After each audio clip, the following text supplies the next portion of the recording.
I remember that afternoon with a searing clarity, the afternoon the divorce papers slid across the glass table and stopped right in front of my hands, as if I were being handed a bill and not the final word on a 3-year marriage. The coffee shop was on the second floor, overlooking a wide avenue in the heart of the Upper East Side. Through the picture windows, cars packed the street under the late afternoon sun. Inside, the air conditioning hummed at a steady rhythm, and the smell of roasted coffee, mixed with the sweet perfume of the person sitting across from me, caused a bitter dryness in my throat. To my left was my husband, Mark. To his right was Lucy, my best friend for 20 years. I sat across from them, my hands on my purse, my back straight, and my gaze fixed on the sheaf of papers their lawyer had just handed me. The ink from the law firm's certification wasn't even entirely dry. Everything had been drafted in a way that was concise, clear, and mercilessly cold. The apartment on the Upper West Side, the SUV we bought last year, the savings left in our joint account, even the expensive furniture we had once chosen together with so much excitement. It was all meticulously divided in lines of black ink on white paper. Only the most important thing was missing. "Sign it, Carmen." Mark's voice sounded monotonous. It wasn't loud, but it was as hard as the glass of the table that separated us. I looked up at him. In 3 years of marriage, I had heard him use all sorts of tones. Tender, pleading, irritated, even glacial silence. But I had never heard that tone before. It was like a supervisor urging an employee to sign a delivery slip to get it over with. Lucy, sitting beside him, had her hand with its red-painted nails resting lightly on the sleeve of Mark's jacket. With her head slightly tilted, her voice was so soft that anyone who didn't know the story would think she was trying to console me out of sheer compassion. "Carmen, you can't force a heart. If your love is gone, it's better to let it go. What we have is real." I looked at Lucy, at the face that had been familiar to me since the 3rd grade, at the lips that had so often laughed and talked with me in my mother's small kitchen. I looked at the eyes that had once filled with tears as she hugged me when my father was admitted to the hospital. I no longer saw my friend of 20 years. Across from me was only a woman trying to use a gentle tone to hide the triumph gleaming in the back of her eyes. The place wasn't noisy, so the nearby tables could hear us. I knew they weren't turning to look at us directly, but their ears were alert. Their sideways glances brushed against us and then silently withdrew. Mark, impatient, drummed his fingers on the table. "I've made it very clear. The house is divided according to the law, the money is split in half. I'm not going to let you lose out. Making a scene won't do any good." I looked down at the papers once more. My hands were freezing, but my mind was strangely lucid. That lucidity hadn't come overnight. It didn't start that afternoon, or even when I discovered his betrayal. It began 3 months ago, the day Lucy showed up at my door with a cream-colored suitcase, her eyes red and her lips trembling, saying she had just broken up with her boyfriend, that she'd been kicked out of the apartment they shared, and that she had nowhere to go. That day, I was the one who opened the door for her. "Stay with us for a few days," I told her as I helped her in with the suitcase. "That's what friends are for." 3 months later, she was sitting across from me, stroking the sleeve of my husband's jacket as if it were a natural gesture, ingrained by habit. I turned to the 2nd page, then the 3rd. The clauses were still impeccable. Mark's lawyer was undoubtedly a professional. Except he didn't know everything. Or maybe he knew and had intentionally omitted it. I left the papers on the table. "I'm not signing." Mark froze for a couple of seconds. His face turned pale, then darkened. "Carmen, don't cross the line." Lucy gently squeezed his wrist and turned to me with a voice as soft as cotton. "Carmen, think about it. Clinging to someone who doesn't love you anymore will only hurt you both." I let out a laugh, not a loud one, just a short, dry sound that seemed strange even to me. "Now you're telling me that." Lucy was speechless for a moment. Mark frowned. "Don't speak in riddles. I've already made my decision." "I know," I replied, looking him straight in the eye. "And precisely because you've decided, I'm not going to sign this." Mark leaned back in his chair, watching me intently. I understood what he was thinking. He thought I would cry, that I would beg, that I would remind him of our 3 years of marriage, that I would use our parents to threaten him. He thought I would do everything a betrayed woman usually does, only to sign in helplessness at the end. But I did none of that. I took my phone out of my purse. Mark frowned. "Who are you calling?" I didn't answer, just dialed the number. On the other end, the phone rang once before someone answered. A deep, formal male voice resonated. "Hello, you've reached Alex." I stared at the 2 people in front of me and spoke each word slowly. "Alex, I need you to come to the coffee shop, please." I've decided to get a divorce, but from now on, I'm setting all the terms. Lucy's hand, which was wrapped around Mark's arm, tensed. He leaned forward. What, Alex? I hung up the phone and placed it on the table, in no hurry to respond. I picked up my glass of water and took a sip. The cold liquid ran down my throat, but inside, I felt a smoldering fire. It had been 2 weeks. I was the one who had first called Alex. It was a Wednesday, and I was supposed to fly to Chicago for a client meeting. A 3-day trip. I had my suitcase packed from the night before. In the morning, I left the house with it, as usual. Mark, still in bed, his back to me, said a familiar phrase. I went down to the lobby, waited exactly 15 minutes, and went back up. The meeting had been cancelled late last night, but I hadn't told him at the time. I just had a simple thought. It had been a long time since we'd had a nice surprise for each other. I'd come back early, buy some groceries, and cook a nice dinner. If I had warned him, maybe everything would have been different. At least I wouldn't have heard the words that made me wake up completely. I used my key to open the door silently. No one was home, except in the bedroom. The door was ajar, and from inside came the sound of a woman's laughter, then Mark's voice, and then Lucy's. They were fragmented sentences, but clear enough for me to understand my role in their story. A dull wife, a woman who only knew how to work, a fool who trusted her friend and her husband, a stepping stone for them to cross. I didn't kick the door in, I didn't cry, I didn't scream. I stood outside listening to everything, and then I went downstairs and sat on a bench in the courtyard for 3 hours. The sun was out, but my hands were freezing. I don't know what I was looking at. I only remember a leaf from a plane tree falling right on my shoe, and I watched it for a long time. Around noon, I called Alex. He was the lawyer who had been collaborating with my company for years, mainly handling civil cases and contracts. To him, I was just a regular project manager, at least on the surface. I asked him to discreetly investigate a few matters. The movements in our joint account, the purchase contract for the car Mark drove, and some documents related to the apartment we lived in. 3 days later, Alex brought me a thick file. I sat in my office, turning each page, feeling the cold seep into my body. The money from the joint savings account had been almost entirely withdrawn in small amounts and transferred to a personal account in Mark's name. The SUV wasn't a company car on loan, as he had told me, but was being paid for in installments, and the initial down payment had come from the joint account. For the last 6 months, there had been a regular monthly transfer in a woman's name. The description was sometimes help, sometimes loan, and sometimes it was blank. That woman was Lucy. And that wasn't all. The apartment we lived in was legally in my name only. The money to buy it was a gift from my parents before the wedding. The monthly mortgage was also paid from my personal account. Mark had only been in charge of taking the money to the bank a few times. And over time, he started telling everyone it was a house we had built together. I never paid much attention to it. I thought that in a life together, you didn't need to keep track of those things. Now, I understood that sometimes it's not about keeping score, but that some people are silently keeping score against you, day after day. Carmen. Mark's voice brought me back to the present. I'm asking you one last time. What are you planning to do? I placed both hands on the table, lacing my fingers together to keep them from shaking. I looked at him and then at Lucy. That's a question I should be asking you. Lucy bit her lip, trying to maintain a serene expression. Carmen, don't complicate things. Let's put everything in its place. Yes, everything in its place, I nodded.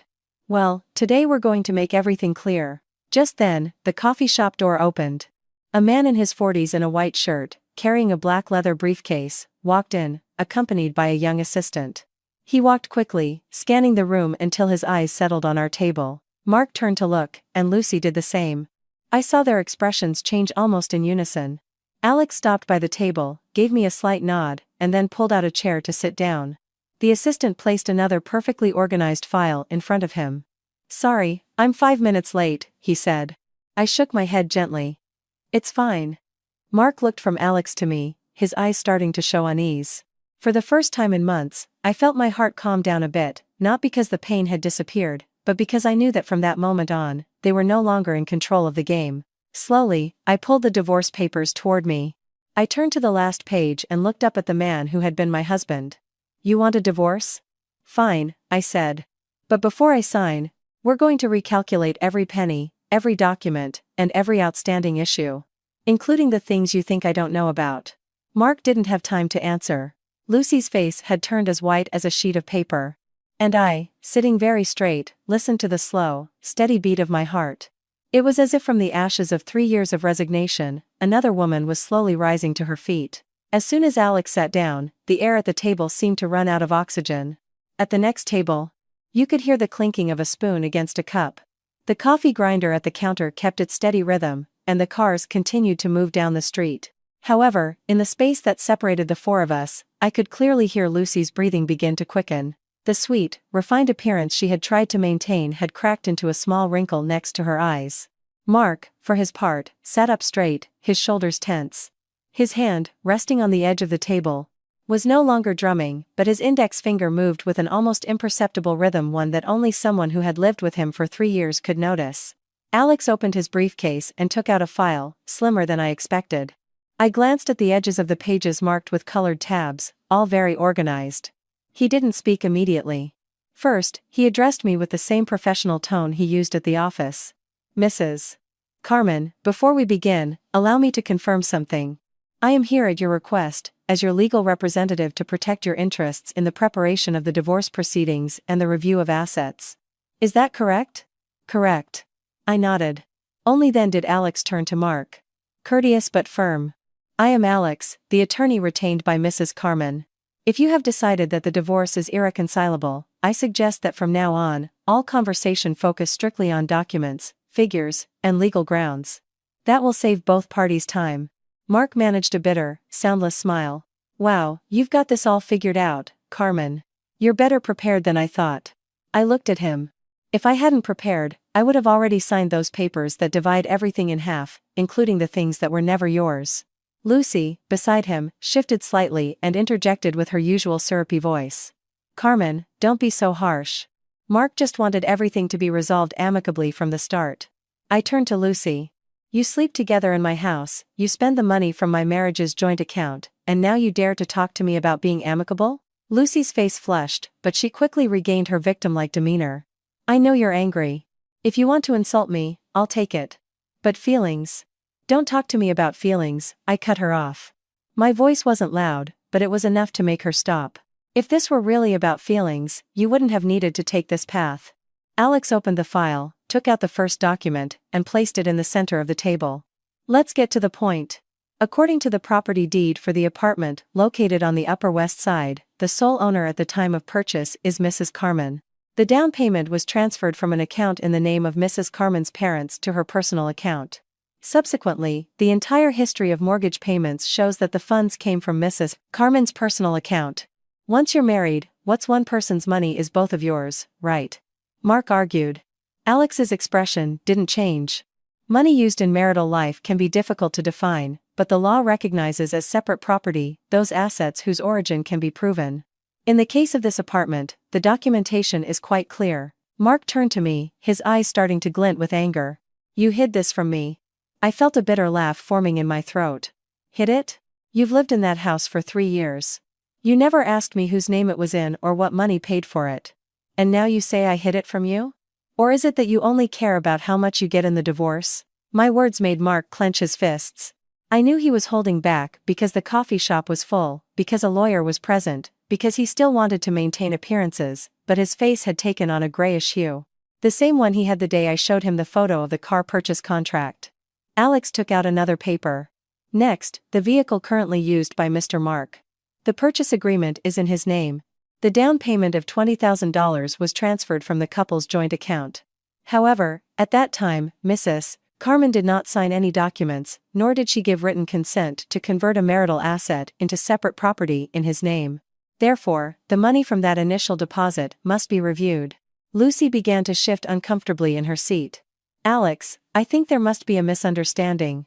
Mark uses the car for work, he didn't buy it for. Alex turned to her, maintaining his courtesy. Excuse me, I am working with Mr. Mark and Mrs. Carmen. You are not an interested party in this process, so I must ask you to refrain from making statements on his behalf. The sentence was as smooth as it was sharp, and it left Lucy speechless. I looked at her and saw her hands clutching the hem of her skirt. The red polish on her nails seemed increasingly garish. Mark took a deep breath and said, forcing himself to remain calm, all right. Let's say the house isn't divided, and the car issue needs to be reviewed. And the savings, according to the law, are still joint assets. Alex nodded. Exactly. And that's why everything needs to be calculated correctly. In the last 7 months, there have been multiple withdrawals from the joint account totaling nearly $50,000. Most of it was transferred to your personal account, and from there, some amounts were transferred to a third party. Without anyone needing to say her name, Lucy understood who the third party was. Her face turned ashen. Mark, for his part, slammed the table so hard that the water glass vibrated. I lent money to a friend. What's wrong with that? Lucy was going through a tough time. I looked at him slowly. A friend? Whose friend? I asked. A friend of mine, who else? A friend of mine who needs my husband to secretly transfer thousands of dollars to her. A friend of mine who lives in my house, wears my clothes, uses my things, and sleeps with my husband. I paused and looked him straight in the eyes. Go on, I'm listening. The coffee shop fell almost silent. I knew many eyes were on us, but at that moment, I no longer felt ashamed. The greatest shame had already been swallowed that morning, standing outside my bedroom door.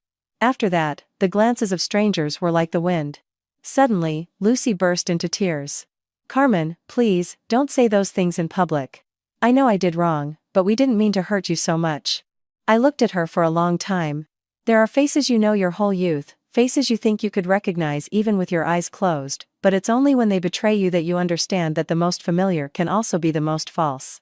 From the moment you walked into my house with that suitcase, everything was intentional, I said in a low voice, but every word was clear. The only fool was me. For taking so long to believe it. Lucy opened her mouth to say something, but no words came out. Mark, by instinct, turned to her. It was a fleeting glance, but enough to see a flash of impatience. They were no longer on the same side, as firm as they had been at the beginning. That's how it usually is with those who believe they're in a position of power. As soon as their weak spot is touched, they start to look at each other with recrimination. Alex closed part of the file, his voice still measured. I'm warning you in advance, Mr. Mark. If both parties reach an agreement, everything will be much simpler. But if you insist on this draft, intentionally omitting the funds that should be returned or incorrectly declaring assets, Mrs. Carmen has every right to request the court to investigate the flow of money, the purpose of the transfers, and the use of marital assets during the marriage. Mark smiled contemptuously. Are you threatening me? No, Alex replied. I'm simply informing you of the legal consequences if the conflict escalates. Mark fell silent. I saw his Adam's apple move slightly as he swallowed. He was afraid, not afraid of losing me, that he had already discarded long ago. What he feared was losing money, prestige, control of the situation, and possibly other things he was trying to hide even more deeply. I knew this because in the file Alex had brought today, besides the house, the car, and the accounts, there was a section that hadn't been opened yet, a section related to Mark's work, with the project he planned to take to another company to get a better position. Alex hadn't mentioned it, because I didn't want him to yet. There are cards you have to hold until your opponent thinks they've seen everything. Mark remained silent for almost half a minute before speaking, his tone noticeably softer. Carmen, let's go home and talk about this in private. There's no need to make a scene. Hearing him, I just felt tired. When he prepared the divorce papers with Lucy to force me to sign, he didn't think about talking in private. When he emptied the joint account, he didn't think about negotiating. Only now, realizing that I was no longer going to stand by idly, did he remember the words, marriage and privacy. There's nothing left to talk about in private, I replied. Whatever needs to be said, let's say it here and get it all clear. Through the window, the sun had dimmed, leaving a honey-colored layer of light on the asphalt. I suddenly thought that a sunset is like a marriage. Sometimes, from a distance, it looks warm, but only when you get inside it do you discover that the light is fading. Alex pushed the divorce papers back toward Mark. You can keep this draft, but in my opinion, it no longer has any negotiating value. Mrs. Carmen's side will send you a new proposal in the coming days, along with an inventory of assets, the amounts to be reconciled, and some specific requests. When you receive it, I recommend you read it very carefully. Mark didn't pick up the papers. Lucy, beside him, no longer dared to touch his shoulder. Both of them, who had started with an aggressive and cornering attitude, were now sitting in silence, as if the slightest movement could make everything collapse before their eyes. I stood up first, my hand resting on the handle of my purse. My palms were still cold, but my steps no longer trembled. Mark, I said, looking at the man who for 3 years had been my support and whom I had trusted blindly. This is just the beginning.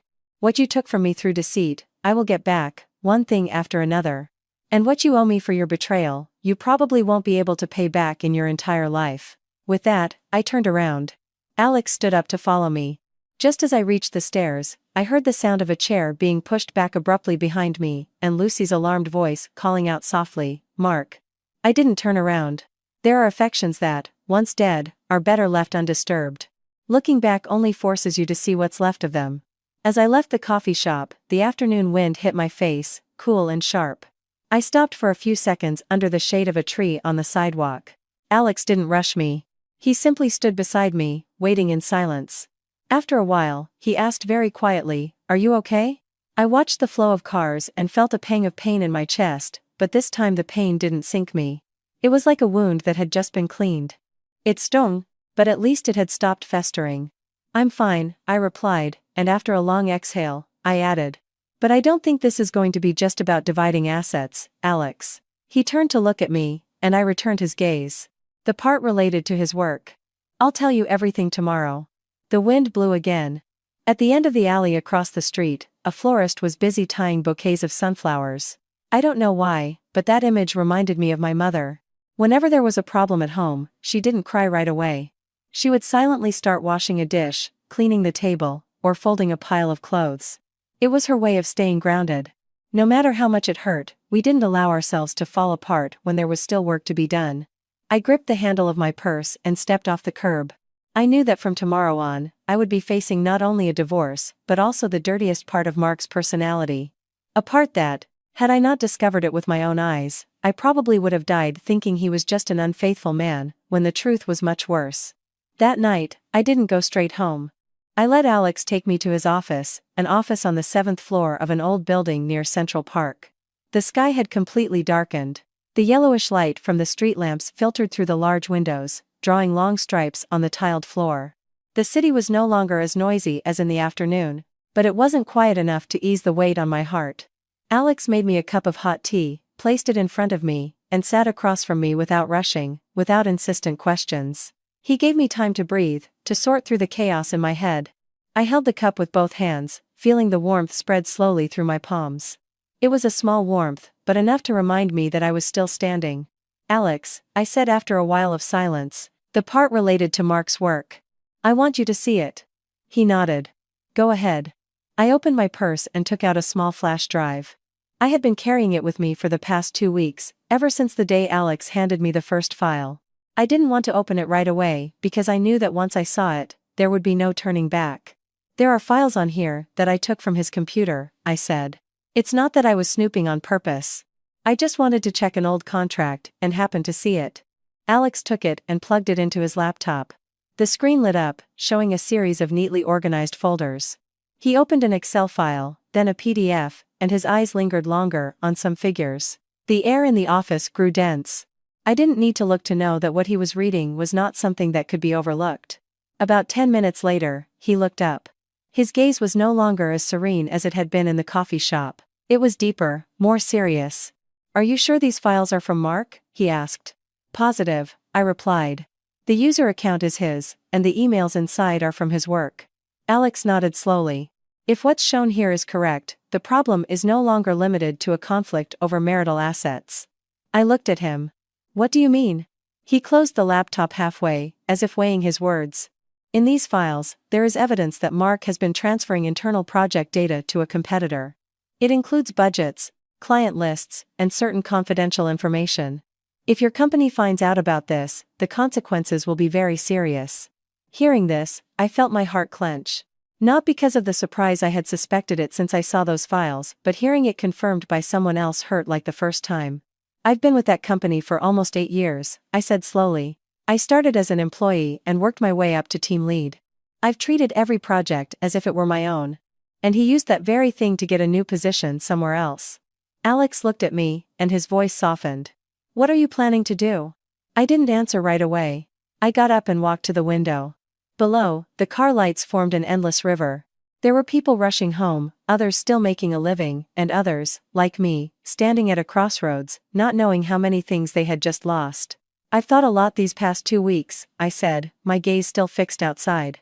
"If it were just an affair, I could have signed the papers, divided the assets, and made a clean break. A one-time pain, and that's it. But this is no longer a private matter between two people. Alex didn't interrupt me, he let me finish. I can't stay silent, I continued. Not for revenge, but because if I keep quiet, the people who trusted me, my colleagues, will suffer the consequences. As I said that, I remembered the company's conference room, where I had sat countless times to defend every plan, every figure. I remembered the colleagues who had stayed up all night with me to meet deadlines, and I remembered the way Mark used to put his hand on my shoulder and say he was proud of me. It turns out some words are not said to be fulfilled, but to conceal. Alex nodded, his gaze having regained its calm. If that's your decision, I'll help you prepare everything necessary. But you have to understand that when this comes to light, it won't just be a simple warning. There could be an internal investigation and even legal consequences. I understand, I replied, and I accept that. He looked at me for a moment longer and then said, then tomorrow, you should meet directly with the company's management and clearly present what you have. For my part, I will simultaneously prepare the divorce petition in the most favorable way for you, including the claim for the funds Mark has improperly used. I returned to the table, picked up the cup of tea, and took a sip. It had cooled down halfway, but its bitter taste lingered. Thank you, I said. Alex shook his head. You don't have to thank me. I'm just doing my job. The hardest part falls to you. I managed a faint smile. I've already overcome the hardest part. He didn't ask any more questions. Perhaps he understood that the hardest part is not facing the truth, but accepting it. When I left the office, I took a taxi home. The car stopped in front of the familiar apartment building. I sat for a few more seconds before getting out. The night had completely fallen. The hallway was deserted, lit only by a cold white light. I opened the door with my key. Inside, it was dark. There were no voices, no lights, no familiar smell of a home that two people once shared. I turned on the light. The space was intact, but strangely alien. The sofa was still there, the dining table too. Mark's jacket was still hanging on a chair as always, but the feeling was no longer the same. I went into the bedroom. The door was ajar, just like the day I heard them talking from outside, only this time no one was inside.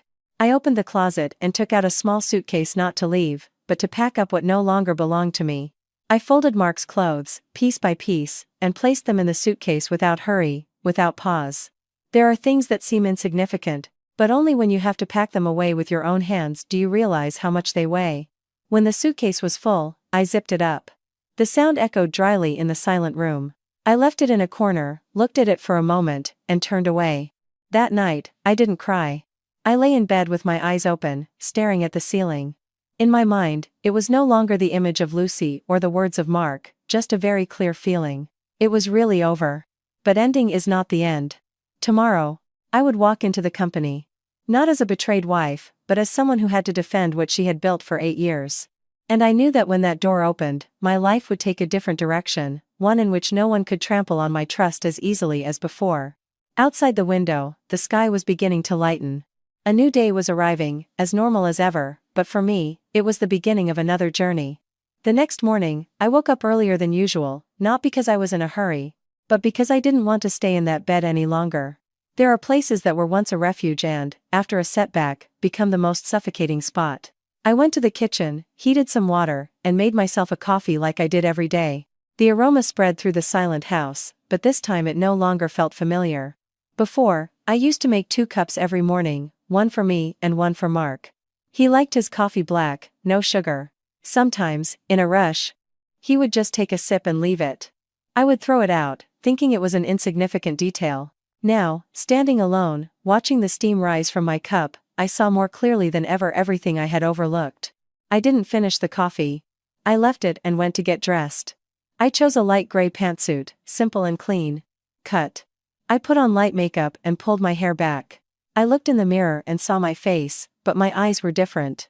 There was no longer doubt or expectation in them, only an almost cold lucidity. Before leaving, I stopped in the corner of the room where Mark's suitcase had been since last night. I looked at it for a moment and then dragged it to the entryway. I didn't take it out, just left it by the wall, where he would see it as soon as he walked in. Some things don't need words. Seeing them is enough. I closed the door and got into the elevator. In the enclosed space, my reflection was drawn on the stainless steel. I stood straight, my purse in my hands, and took a deep breath. From that moment on, every step I took would not just be for me, but for everything I had cared for over the years. The car dropped me off in front of the office building at 8:15 a.m. The lobby was as busy as ever, employees coming and going, greetings, the sound of turnstiles. No one knew what I was carrying inside, and I didn't want anyone to know. I went straight up to the 12th floor, where management was located. Before entering, I paused for a few seconds, adjusted the collar of my jacket, and knocked on the door. "Come in." The director's voice sounded from inside. I pushed the door open and entered. There were 3 people in the room: the chief operating officer, the head of the legal department, and the deputy director of projects. They looked at me with some surprise, as I didn't have an appointment, but they maintained a professional demeanor. "Carmen, is something wrong?" the director asked. I closed the door behind me, approached the table, set down my purse, and said slowly, "I would like to report a matter related to the security of a project." The atmosphere in the room changed instantly. The head of legal looked up with a more serious expression. "What is it exactly?" I took the flash drive out of my purse and placed it on the table. "I suspect there has been a leak of internal data to an outside party. The person involved is Mark." The 3 of them were silent for a few seconds, not because they didn't understand, but because they needed time to process it. The director frowned slightly. "Do you have proof?" "It's all here," I replied, including the data files, conversation histories, and some unpublished documents. The head of legal took the flash drive and connected it to her computer. The screen showed the files. She opened them, read them quickly, and paused on a list of clients. I clearly saw her expression change from doubt to tension, and finally, to gravity. "Carmen, are you sure this data comes from our internal system?" she asked. "Positive," I affirmed. "I managed that project directly. I recognize every file." The deputy director of projects placed his hands on the table, his voice growing deeper. "If this is true, it's no longer a simple breach of internal regulations." "I understand," I nodded. The director didn't speak immediately. He looked at the screen for a long time before turning to me. "Carmen, be honest. Are you involved in this in any way?" The question didn't surprise me. In a company, when a problem occurs, the person closest to the data source is always the first suspect. "No," I replied directly, "and I came here today precisely to avoid any future misunderstandings." The director looked at me for a few more seconds and then gave a slight nod. "I believe you." Just that one sentence, but I felt a lump in my throat. Sometimes, the trust of others is the only thing that keeps you standing. The head of legal turned off the screen and addressed the director. "I propose we immediately block all of Mark's access and proceed with a system audit. We need to do it now." The director nodded. "Do it, and maintain the necessary discretion." Then he turned to me. "And you, from now on, any document related to the project, you report directly to me, no intermediaries." "Understood." The meeting wasn't long, but it was enough to set everything in motion. I stood up, said my goodbyes, and left. As the door closed behind me, I let out a long sigh. The hallway was still bright. People were coming and going, but inside me, a part of the burden had been lifted. I went back to my desk. Everything was the same. The tidy desk, the computer on, the stack of files to the side. My colleagues were still laughing and talking about work. No one knew that in just one morning, a major problem had been uncovered. I sat down, turned on my computer, and saw a new email in my inbox. It was from Mark. The subject was very brief. "We need to talk." I looked at the text for a moment and opened it. "Carmen, I just got a notification that my system access has been blocked. What did you do?" I read the message and didn't reply. I closed the email and opened another document. Some questions don't need an answer. The person who asks them eventually figures it out. Around noon, my phone vibrated. Mark's name appeared on the screen. I let it ring to the end and then answered. "What the hell did you do?" His voice on the other end sounded agitated. Gone was the calmness of the previous day. "My job," I replied. "Are you crazy? Do you know what you're doing?" "I do," I said in a firm voice. "And do you know what you've done?" There was a silence of a few seconds on the other end, and then his tone lowered. "Carmen, one thing is one thing, and another is another. Work is work. Personal is personal. Don't mix them." I let out a soft laugh. "You were the first one to mix them. You sought a better opportunity by selling the company's data." Mark couldn't respond immediately. I could clearly hear his ragged breathing through the phone. "You're ruining me," he said. "I'm not ruining anyone," I replied. "I've just stopped covering for you." The line went silent. I knew there are words that, once spoken, cannot be taken back. "I'm coming home tonight," Mark said after a while. "We need to talk." "There's no need," I replied. "Come pick up your things." "I've already packed them." "Carmen," I hung up. I placed the phone on the table and looked out the window. The midday sun wasn't scorching, but its light reflected off the buildings across the street with such intensity that I had to squint. In that light, I suddenly saw the path I was taking more clearly. It wasn't easy, it wasn't light. But it was the only one I could choose if I wanted to preserve what was left of myself. That afternoon, the company began to move quietly. Some people were called into private meetings. Some systems were audited, and Mark's name started to be mentioned with questions that were no longer simple. I didn't participate in those conversations. I stayed at my desk, continuing with my work as I did every day. There are things that, once started, no longer need you to watch. They follow their own course to the end. At the end of the day, I packed my things and prepared to leave. As I passed by the main conference room, I saw the door was ajar, and there were people inside. I didn't stop. As I left the building, the sun had already softened. The evening breeze was blowing lightly, carrying the smell of dust and the city's heat. I walked down the steps, feeling a little lighter than I had in the morning. Not because everything was over, but because I knew I had taken the first step without looking back. And I understood that from now on, each subsequent step would not be to defend myself, but to face what was to come. That evening, I arrived home earlier than usual, not because I wanted to rest, but because I knew Mark would be coming not to see me, but to pick up his things. But either way, I wanted to be there. Not to talk, but to close a chapter of my life clearly. The house was as silent as it had been in the morning. I turned on the light, left my purse on the table, and went straight to the kitchen. I made a simple dinner, a salad and some grilled chicken. Not because I still wanted to take care of someone, but because I needed a normal routine to keep from falling into a void. Just as the chicken started to sizzle in the pan, I heard the door open. The sound was familiar, but this time it brought no sense of anticipation. Mark walked in and stood in the doorway for a few seconds, as if observing if anything in the house had changed.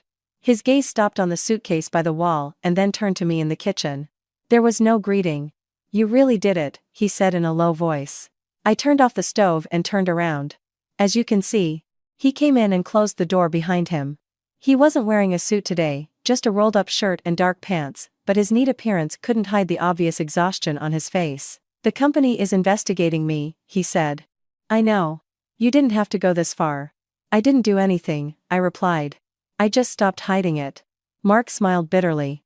"You've changed so fast." I looked at him and then at the suitcase. "I haven't changed. I just see everything clearly now." He fell silent. The atmosphere between us was no longer as tense as in the coffee shop, but it was heavier, like a room that has been closed for too long. "Carmen," he said quietly, "can we talk for a moment?" I didn't refuse. But I didn't invite him to sit either. I just stood there in front of him, at a distance sufficient to avoid touching. "I know I was wrong," he said. "I'm not going to justify what happened with Lucy. But could you help me out just this once with the work thing? You just have to say it was a misunderstanding, and everything will be much milder." Hearing him, I didn't feel anger, but sadness. Sadness, because even at that moment, he still thought I could go back to my old role, the one who kept quiet, to keep the peace. "Are you asking me to cover for you?" I asked. "I just need more time," he said quickly. "I have an opportunity somewhere else. If this comes out, I'll lose everything." "So, you want to take what you've stolen and leave me to deal with the consequences?" Mark frowned. "You're being too harsh." I shook my head. "I'm just telling the truth." He took a step closer, lowering his voice to a slightly softer tone. "Carmen, despite everything, we were husband and wife. I don't want things to reach a point of no return." I looked at him and saw in his eyes not remorse, but worry. Worry for his job, for his future, for everything he was about to lose. "Not for me." "You're mistaken," I said slowly. "Some things were already past the point of no return long before you realized it." He stood still, and then sighed. "So, what do you want?" I didn't answer right away. I went to the table, picked up a stack of papers I had prepared that afternoon, and placed it in front of him. "This is the new draft," I said. "Read it." Mark took it and flipped through a few pages. The more he read, the darker his face became. "The house isn't divided. The car must be returned along with the portion of the money from the joint account. All the money you transferred to Lucy must be accounted for." He stopped and looked up at me. "And you're asking for additional compensation?" I'm not asking for it, I replied. I've just written down what you took. You're cornering me. I'm just stopping you from taking any more. Mark clenched the papers tightly. Carmen, if you do this, you're leaving me with no way out. I was in that position too, I said. The only difference is that I didn't have a lawyer, I wasn't prepared, and I had no one on my side. My words silenced him. I saw a flash of bewilderment on his face.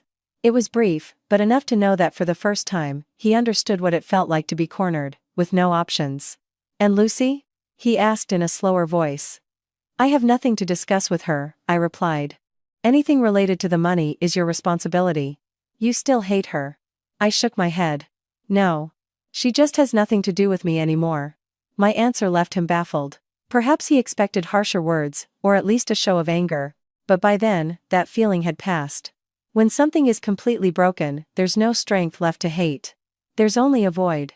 Mark put the papers on the table and sat down, resting his head in his hands. I never thought things would end up like this. I looked at him, not feeling much of anything. Neither did I. After a while, he looked up. If I sign, will you stop here? I'll do my part, I said. The company issue is not up to me. He smiled bitterly. So, you're just letting them deal with me. I'm not letting anyone deal with anyone, I replied. You did something, and now you face the consequences. Silence fell again. Outside the window, it was already night. The lights in the apartments across the street were coming on, one by one. Mark stood up and walked toward the suitcase. He dragged it to the center of the room, opened it, and looked inside. The clothes were folded impeccably, piece by piece, with nothing missing or extra. He stood there for a long time and then said in a low voice, You prepared this meticulously. I didn't want you to have to come back for more things. He nodded slightly. Right. A soft right, but it sounded very distant. He zipped up the suitcase and picked it up. As he reached the door, he stopped with his back to me. Carmen, he said. I didn't answer, just stood still. If you ever need help, let me know. I looked at his back and saw a man I had once trusted. Now, as strange as an old acquaintance. I don't need it anymore, I said. The door opened and closed behind him. The click of the lock was very faint, but inside me, it sounded like a definitive full stop. I stood still for a long time in the empty house. There were no more footsteps, no voices, no presence of the man who had lived with me for 3 years. It was just me and a long silence. I went to the kitchen, poured myself a glass of water, and ate my dinner slowly, bite by bite. The taste was the same as always, but the feeling was different. There was no one to wait for, no one to share with, but also no one to have to put up with. These small tasks helped keep my mind occupied. The night wore on. I turned off the living room lights, leaving only a dim light in the bedroom. Before going to bed, I looked around the room again. There was no suitcase, no jacket, no trace of him. I lay down, pulled the blanket over me, and closed my eyes. I no longer saw Mark's image. Just a very clear feeling. I had walked a very long road, and I had finally managed to get out of it. Tomorrow, everything would continue, but at least from today, I would no longer be dragged down by the past. And that was enough. The next morning, I arrived at the office earlier than usual, not because I had more work, but because I wanted to take charge of the new day. After everything that had happened, I understood something very clearly. If I stopped, others would decide for me. The building was the same as always, bright, with people coming and going, but as I entered, I noticed a different atmosphere, something very subtle, but perceptible to someone involved. The glances of some colleagues lingered on me a little longer than usual before shifting away. No one asked anything, but I knew the rumors had started to spread. In a work environment, no secret lasts long.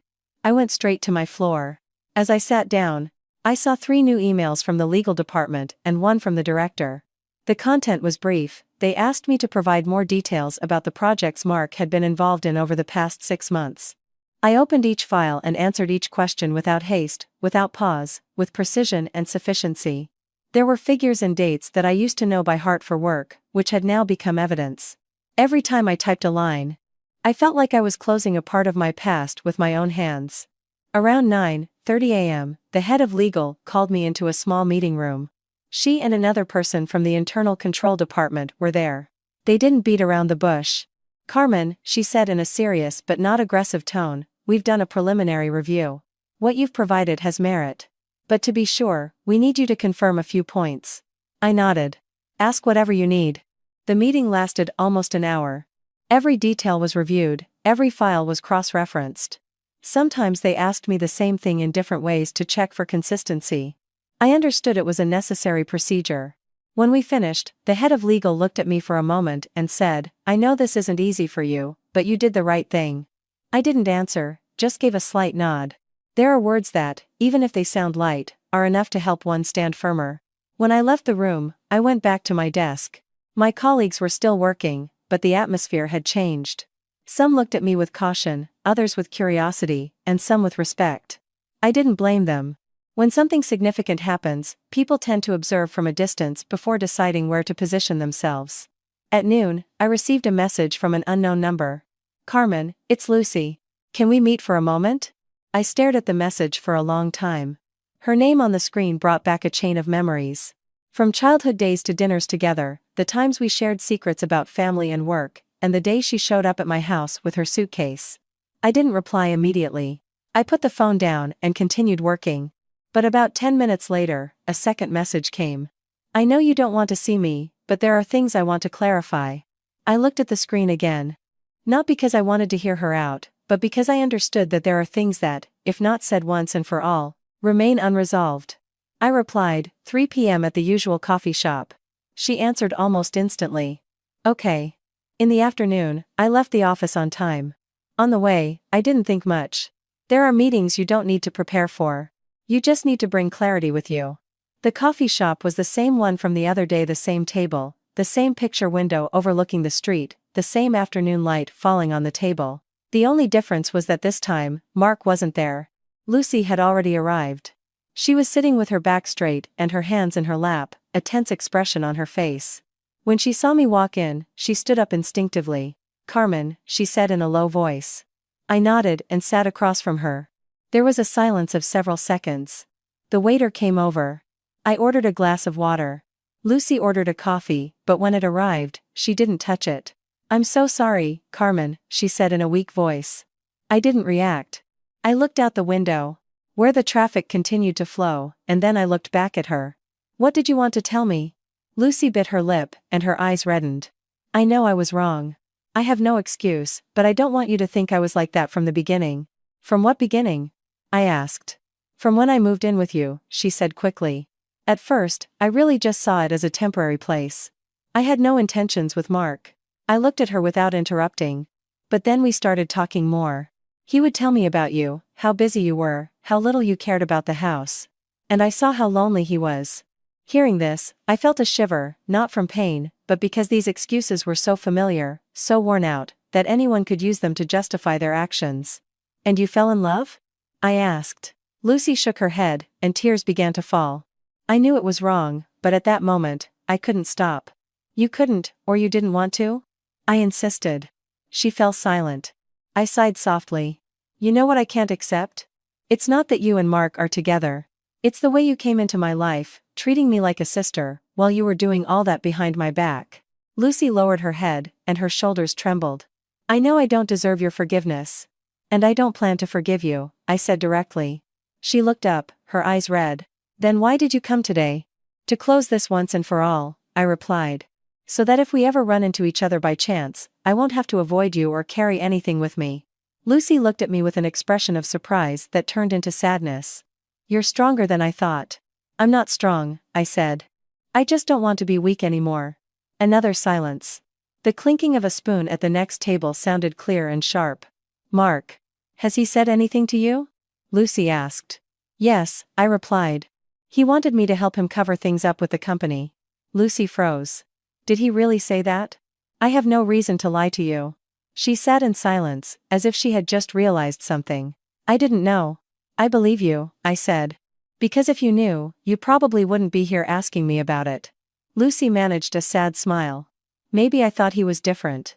"We both thought that once," I replied.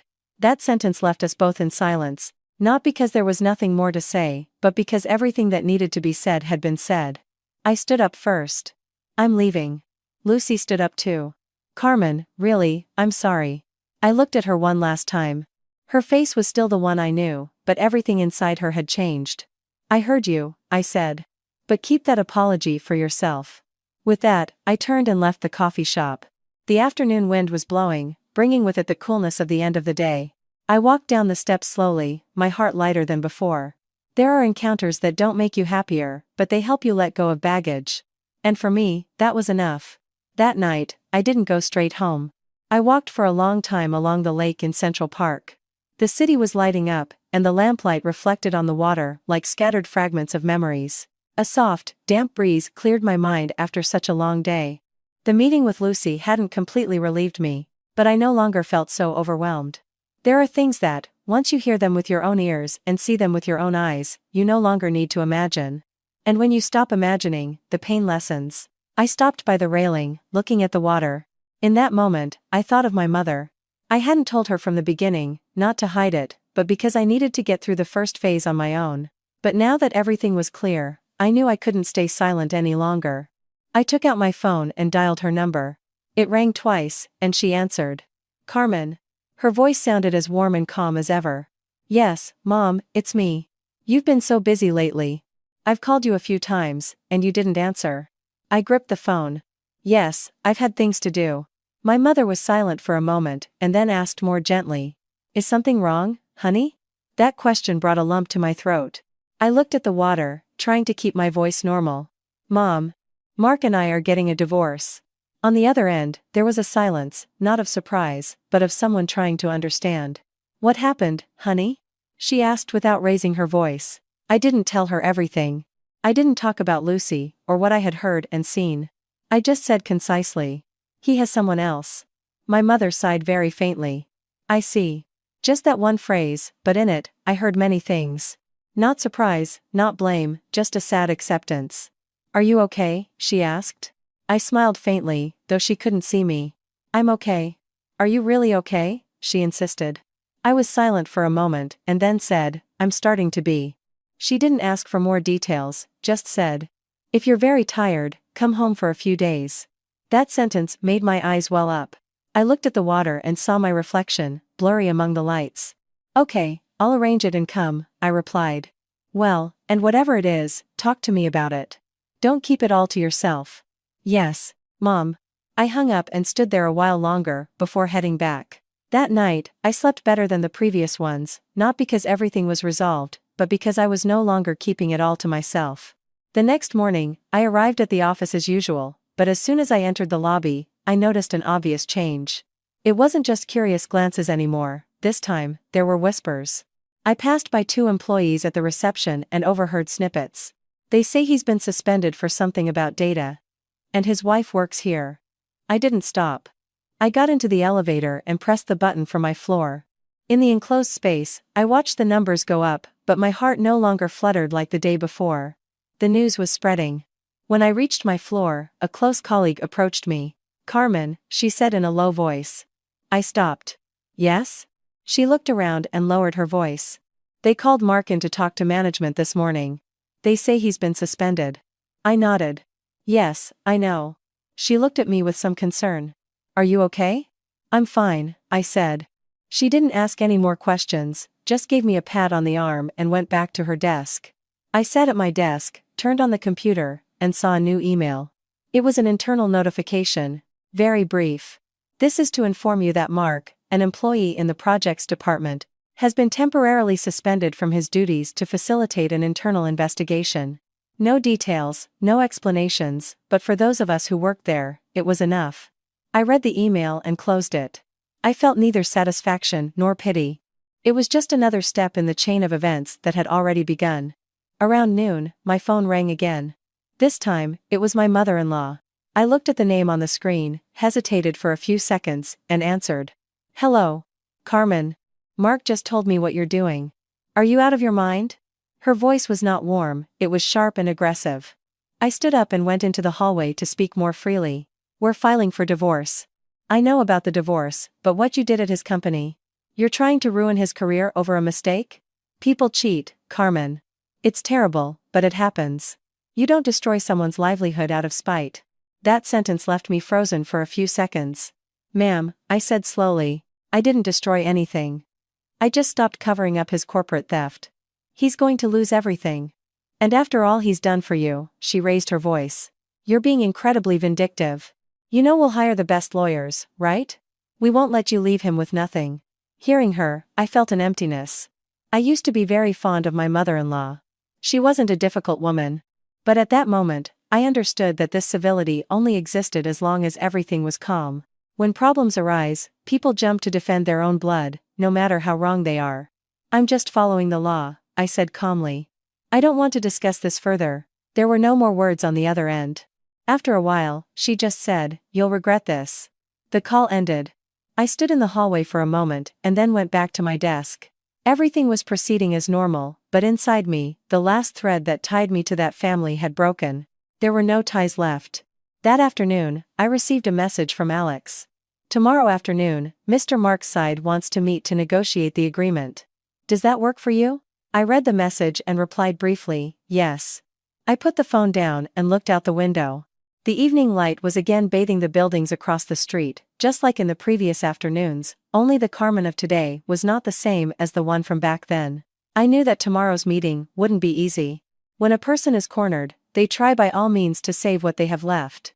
But this time, the one who was cornered was no longer me, and I had no intention of backing down. The next afternoon, I arrived 15 minutes early. Not out of nervousness, but because I wanted a few moments alone before the meeting. We didn't meet at the coffee shop, but in a small room in Alex's office, an enclosed, quiet space with a bright, white light that left no room for ambiguity. I sat down, placed my purse on the table, and clasped my hands. A pitcher of water and 2 files were already there. I didn't open them. I just sat there, breathing deeply to calm myself. The door opened. Alex came in first, greeting me with a nod, and behind him was Mark. Just the two of them, no Lucy. I looked at Mark and noticed the change. His shirt was no longer so pristine, his hair not so well combed. His face was visibly more gaunt. But what had changed the most was his gaze. The usual confidence was gone, replaced by a tension that was hard to hide. He sat across from me without speaking. Alex sat in the middle, opened his file, and in his usual tone, said, "Let's begin." No one objected. He pushed my draft toward Mark. "This is the agreement proposed by Mrs. Carmen. Have you read it?" Mark nodded. "Yes, I've read it. And do you have any objections?" Mark didn't answer right away. He looked at the papers and then at me. "I want to talk to you directly first," he said. "I don't object," I replied. He took a deep breath, as if gathering his strength. "I can't accept all of your conditions." "I know," I replied, "but those are my conditions. If you take everything from me, I'll have nothing left to start over." "I'm not taking anything of yours," I said slowly. "I'm just taking back what was always mine." He clenched his fist slightly. "You know that's not what I mean." "I know perfectly well." I looked at him steadily. "Do you want to keep what you stole?" My words left him without a response. Alex didn't intervene. He just let us talk, taking only a few notes from time to time. Mark continued, lowering his voice. "I don't deny I was wrong. But you should give me a way out." "I have given you one," I replied. "I haven't asked for anything that isn't backed by evidence. But you're including the transfers I made." He paused, as if weighing his words. "To Lucy."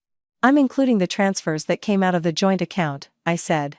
"Who you gave them to is your business." The tension in the room increased, but it didn't explode. It was like a rope stretched to its maximum, about to break. Mark leaned back in his chair, looked at the ceiling for a second, and then looked back at me. "Do you feel anything for me anymore?" he asked. The question didn't surprise me. It was his last attempt to drag me back into the past. "Feelings have nothing to do with this," I said. "This is a matter of what's fair. So, if I accept everything, you'll stop making things difficult for me?" "I've never made things difficult for you," I replied. "You're making things difficult for yourself." He smiled bitterly. "You talk like a lawyer."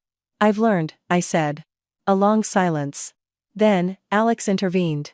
"Let me clarify a point. If you do not reach an agreement, the matter will go to court. In that case, not only the assets and finances will be reviewed, but also any conduct that constitutes a breach of marital duties. I believe you understand what that means."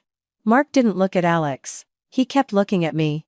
"Do you really want to go that far?" he asked. "If necessary," I replied. He nodded slowly, as if he had finally understood. "I need time," he said. "You've had it," I replied, "since I gave you the draft." "I need more," he insisted. "At least a week." I didn't answer right away. I looked at him and then at Alex. Prolonging this only makes sense if there is a real willingness to negotiate, Alex said. If it's just to buy time, it's unnecessary. Mark was silent for a few seconds. I'll sign, he said in a low voice. But I need to organize my finances. I looked at him, and for the first time, I saw he wasn't stalling. 3 days, I said. Not one more. He looked up. 3 days is not enough. It's enough, I replied. What you need to organize, you started doing a long time ago. My words left him frozen for a moment. I knew he understood what I meant. He had been preparing his exit for a long time, he just didn't imagine it would be like this. All right, he said after a while. 3 days. Alex noted it down and nodded. Then it's agreed. In 3 days, both parties will sign. The meeting seemed to be over, but Mark didn't get up. He just sat there, looking at me with an expression that was hard to decipher. Carmen, he said, more slowly. If none of this had happened, do you think things would be different? I looked at him. That question wasn't meant to change the outcome, but to find an answer for himself. No, I said. He frowned slightly. Why? Because what happened wasn't an unexpected mistake, I continued. It was the result of something that already existed before. He said nothing more. He stood up, took the papers, gave a slight nod to Alex, and left. When his hand touched the doorknob, he paused for a second, but didn't turn around. The door opened and closed. The room fell silent again. I sat for a few more seconds and then let out a long sigh. Not of exhaustion, but because a moment of great tension had ended. Alex closed his file. You did very well. I smiled faintly. I just did what I had to do. He looked at me with a different expression. Not everyone would be able to. I didn't reply. I stood up and took my purse. In 3 days, I said. Yes, he nodded. I'll prepare everything. I left the office. The afternoon was mild. The sun was no longer harsh. The wind blew lightly, bringing the familiar smell of vegetation and asphalt. I stopped for a moment on the steps, watching people pass by. Life went on without stopping for anyone. Inside me, a very clear feeling began to take shape. It wasn't relief or joy, but certainty. I was reaching the end of this road, and this time, I would walk it alone to the end. 3 days later, I wasn't early or late. I arrived on time, just as I had maintained everything during my 3 years of marriage with precision, sufficiency, and without excess. Alex's office was the same as last time, the small meeting room, the long wooden table, the white light. Nothing to distract, everything was direct, like what was about to happen. Alex was already there. When he saw me enter, he greeted me with a slight nod. On the table, 2 sets of documents were prepared, one for each of us, perfectly stapled. Mark arrived about 2 minutes later. He walked in without looking around, barely greeting anyone. His gaze brushed past me very quickly, and then fixed on the file in front of him. The last 3 days hadn't been easy for him. His face was more gaunt, his eyes more sunken, but this time, his gaze no longer held a fight, only acceptance. He sat down. No one spoke immediately. The atmosphere was no longer as tense as last time, but more somber, like the calm that follows a great storm. Alex broke the silence. Today, we will proceed with the signing of the divorce agreement as agreed. I remind you once again that upon signing, all clauses will take effect. Please read it again carefully. Mark nodded. I did too. Alex opened the files and handed a copy to each of us. I turned the pages, though I had already read them countless times. The lines of black ink. The clear clauses, no emotions or memories, just demarcation. The apartment was mine. Mark would be responsible for returning the portion of the car's money that came from the joint account. The money transfers were recorded and had to be repaid in specific installments. No children in common, no other conflicts, no more ties. I stopped on the last page. The space for the signature was still blank. I placed the pen on the table without signing yet. I looked up. Mark was also looking at the last page, his hand on his pen, but not moving it. There was a silence of several seconds. No one rushed. Finally, it was Mark who spoke first. Carmen, he looked at me. When we sign, it's really over, isn't it? The question no longer had a pleading tone. It was more of a confirmation, a way of accepting what was about to happen. Yes, I replied. He nodded very slightly. I never thought this day would come, he said in a low voice. Neither did I replied. He managed a very faint smile. 3 years went by so fast. I didn't say anything. For me, 3 years had been neither fast nor slow. They had been a path with enough good things to start and enough cracks to end. I always thought that no matter what happened, you would be the one to stay until the end, he continued. I thought so too, I said. My answer silenced him. He looked at me for a moment longer and then looked down. I'm sorry, he said. This time, it wasn't a rushed apology like the previous ones. It was slow, clear, and heavy with weight. I heard him, but I didn't reply immediately. Some apologies come too late. Not because they have no meaning, but because they can no longer change anything. I heard you, I said. Just that. No reproaches, no forgiveness. Just an acknowledgement of receipt. He nodded, as if he understood. He picked up the pen. The moment the tip touched the paper, I saw his hand hesitate for an instant, an almost imperceptible, but evident movement. Then he signed. His name appeared on the paper with that familiar handwriting I had seen on so many documents, bills, and even on greeting cards from before. This time, it was in a different place, a place of closure. He put the pen down, and Alex turned to me. Mrs. Carmen. I nodded, took my pen. My hand didn't tremble. I looked at the space for the signature and wrote my name. Carmen. My handwriting was the same as always, it hadn't changed. Only the person writing it was no longer the same as 3 years ago. When I put the pen down, I didn't feel the pain I expected. There wasn't a single moment when my heart clenched, just a very clear feeling. It's over. Alex collected the 2 copies, reviewed them one last time, and stamped them. With this, everything is formalized, he said. There was no applause, no congratulations, no ceremony, just a simple sentence, but enough to close a marriage. Mark stood up first. He didn't look at me immediately. He adjusted the collar of his shirt out of habit and then turned. I'm leaving, he said. I nodded. There was no handshake, no hug, no farewell. He turned and walked out the door. This time, he didn't stop. The door opened and closed. I sat for a few more seconds, looking at the empty space in front of me. There was no one on the other side anymore. There was nothing left to say. Alex gathered the documents and put them in his briefcase. Do you need a ride home? No, that's okay, I said. I can go by myself. He nodded. If you need anything else, don't hesitate to let me know. I know. I stood up, took my purse, and left the room. The hallway outside was brighter. The natural light coming through the windows made everything sharper. I walked slowly, unhurriedly. When I reached the door of the building, I stopped for a moment, not because I didn't want to keep going, but because I wanted to remember that instant. A path had ended, with no turning back, no regrets. Only the future remained. I walked down the steps. The wind was blowing gently. The city was the same, everything was continuing its course. Only I was different. I didn't go home right away. I walked without a fixed destination, just to let my body get used to the feeling of emptiness. I went into a small coffee shop, ordered a tea, and sat alone, watching people pass by. Suddenly, I realized I no longer felt abandoned. I used to think that if I lost someone, I would lose everything. But now I understood that there are things that only truly belong to you when you dare to let go of what no longer deserves you. I took out my phone and texted my mother. It's done. My mom replied almost instantly. Good. Come home for a few days, honey. I looked at the message and smiled faintly. I'm coming. I turned off the phone and took a sip of tea. Its taste was a bit bitter at first. But it left a sweet aftertaste. Like everything I had just lived through.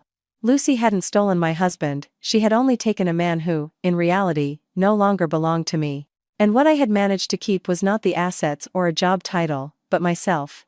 A person who had overcome a breakup without losing her worth.